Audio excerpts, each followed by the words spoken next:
Thank you for tuning in to Mr. Patton's channel. Today we're going to review the junior college parent night information, specifically University High School Academy's application process. If you take a look at the top right corner, you'll see the senior year objectives. For the senior year objectives, each student will have an interview with me. That will be an opportunity for each student to ask questions and to review the applications before submitting them. Each student is expected to submit at least 3 college applications during their senior year. The first application will go out November 1st. So all students will submit at least 1 application by November 1st. The benefit of this is that they will find out during the winter break, or at least by January, whether or not they are accepted into at least 1 college. There are some other decision plans called rolling or regular admission, where the students can kind of apply when they want to, and they get admitted whenever. It could be late spring, or so it causes some anxiety if you do the regular admission, because you don't know what the decision is until late, and so the early action is good because you can find out early and you won't have that anticipation to worry about. And then you have the early decision, which is also an early program. However, you must go to that college if you are accepted. That's a binding contract involved. So unless there's some catastrophe and some unforeseen circumstances where you just cannot afford it and you have to show proof that you cannot afford that university, you are obligated to attend that university. So I recommend the early action plan. There's an assignment that each student is currently working on, and this assignment is due April 26th. Once the student finishes this assignment, they will have not only an idea, but they will have a set plan of what to work on over the summer. So once the student finishes this, they will have an idea of their 3 colleges. They'll have an idea of the cost involved, how many essays they have to write, whether or not letters of recommendation are required, and all of that information will be taken care of once they finish this assignment. This assignment is an official document, so if there are any changes made to this assignment after April 26th, the student should delete this assignment after it's graded, and then upload a new assignment, because when the colleges call me and ask me information about the student's major, what is the student's first choice, and it will make a big difference in the decision. So if they say, is this student really interested in engineering, I can say yes. They're interested they're interested in your school. They're really interested in engineering. You should really give the student a shot. So if I don't have the correct information, it will be hard for me to make that determination. So make sure that the information is accurate. Don't just complete this assignment just to get it done. I really use this information, and I will review this information with each student during our interview. So this assignment guides the interview in the fall. So you can read the different bullet points, and all this information is available on Career Cruising as well as the college's website. This required EFC, this is an area that some students try to leave out because they rush through their assignment and they don't get to this. This is very important. This will give the families an idea of exactly how much money they have to come up with. Say, for instance, if the student does not receive the scholarship monies that they wanted to, how much should they prepare for in loans? How much do you have to come out of your pocket as far as expenses for the student to attend that university? Very important. When you log into this site and put their information in, they will give you an EFC number, expected family contribution, and they will give you a difference. So that's the difference between the tuition and then how much your particular student will have to pay. And then they'll have to find out if an essay is required, and they can check the Common App for that.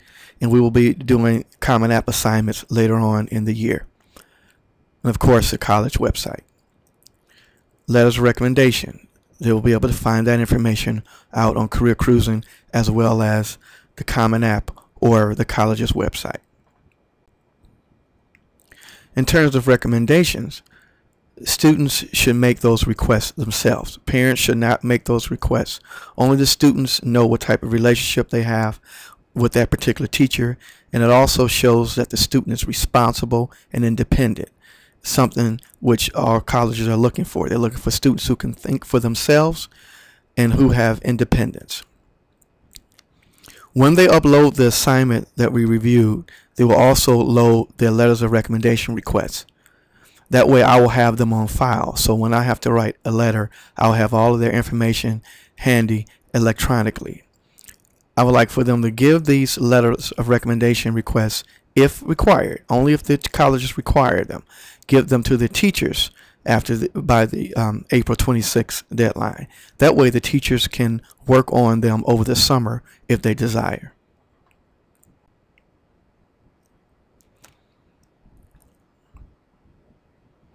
These are some of the questions on the letter of recommendation request list. The student basically describes himself or herself and talks about the organizations and the significant impact they've had in the organization. Not just a list of organizations, not a laundry list, but what did they actually do to impact that organization. And most importantly, the process for applying. 80% of our students will be applying on the Common App. The Common App covers several schools such as Howard, Morehouse, Harvard, Yale, Princeton, U of M, Lawrence Tech, Spelman, Xavier, several schools. It's too many to name, but this is one application that can go to several schools. I already have an account, so when students apply, I can easily attach their transcript and letters of recommendation. All of the staff members have accounts, and they can easily upload their applications for the students as far as the letters of recommendation. So this process has worked very well.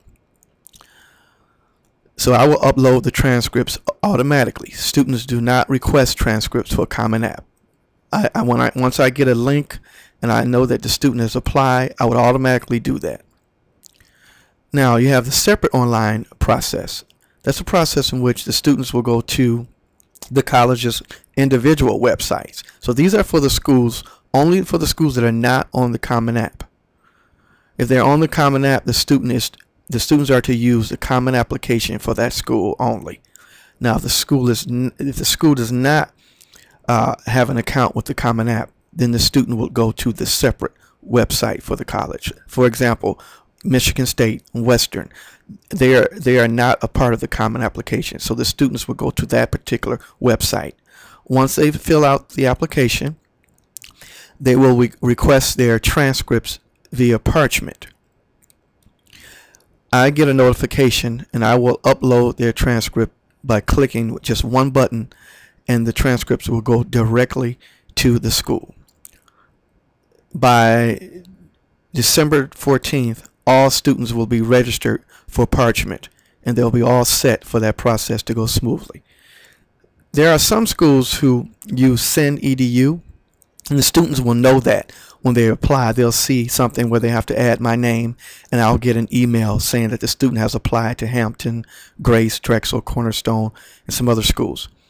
Then I can upload the information to the student's online account, similar to the Common App. So if the student sees send.edu, they don't have to use the parchment. They can use the send.edu, and that process works very smoothly. And there's no fee for the transcript or anything with send.edu either. The majority of the schools will have the parchment or the Common App, but there are a few schools, as you can see. So a lot of our students apply to Hampton, so I want them to know that Hampton is a part of the send.edu, as well as the other schools listed. Then they will submit their application fee online, and it's pretty much done. If there's a letter recommendation required, they'll let the students know whether the teachers should, how the teachers should get those letters of recommendation to the student or to the colleges. We will now be using paper applications. Everything is online. I have a system in place where I can track the transcripts. The students can track the transcripts. All this information can be populated to a spreadsheet, so at any given time I can tell who's applied, which transcripts have gone out, which transcripts have been downloaded by the colleges or universities. So it's a very good tracking system and very good organizational system. Now note, this is very important, and you'll have to come back to this point probably a few more times. Students need to send all of their test scores to their universities from the ACT site. Now, there are two things to remember. When the student registers for the ACT, they can add 4 schools, or they can add 3 schools, and then their 4th choice can be NCAA clearinghouse if they are an athlete, so that the ACT scores or SAT scores will go directly to the NCAA clearinghouse for scholarship eligibility. Okay. Now, if the student chooses more than the 4 colleges, say for instance the 4 schools have their ACT scores, then they choose 3 more colleges. They have to go to their online ACT account and then have those scores sent directly to the colleges. The colleges don't want fax paper copies or any copies from me. They want them directly from ACT. And you can get those sent directly from ACT by indicating that when you register for the ACT, and you can also get that by going online. When you register for the ACT, you get 4 schools for free. After you run out of those 4 schools, you have to pay $11 for each additional school. That concludes our common application and university high school application process. Thank you, and enjoy the rest of your day.